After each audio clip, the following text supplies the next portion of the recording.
નજીકથી ભારતીય બનાવટની વિદેશી દારૂ વિસ્કીની બોટલો તથા વિસ્કીના પાઉચ મળી કુલ 7.52 લાખનો પ્રોહિબિશનનો મુદ્દામાલ તથા અન્ય મુદ્દામાલ મળી કુલ 15.57 લાખના મુદ્દામાલ સાથે એક આરોપીને નવસારી એલસીબી પોલીસે ઝડપી પાડ્યો હતો।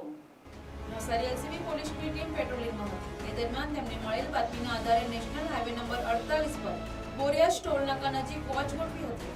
તે દરમિયાન બાતમીવાળો ટાટા ટેમ્પો નંબર JJ19Y0535 આવતા તેને રોકી તેમાં તપાસ કરતા તેમાંથી ભારતીય બનાવટની વિદેશી દારૂ તેમજ વિસ્કીની બોટલો તથા વિસ્કીના પાઉચ મળી કુલ 4824 નંગ જેની કિંમત 7,52,400 રૂપિયા મળી આવતા 8 લાખ રૂપિયાનો ટેમ્પો મળી કુલ 15,57,400 રૂપિયાનો મુદ્દામાલ કબજે કરી જયસિંહ પન્નાલાલ યાદવ રહેવાસી અંકલેશ્વર પીપી સવાણી યુનિવર્સિટીની બાજુમાં હિન્દુસ્તાન પેટ્રોફોર્મન્સ કંપનીના કમ્પાઉન્ડમાં આવેલ રૂમમાં ઝડપી પાડ્યો હતો।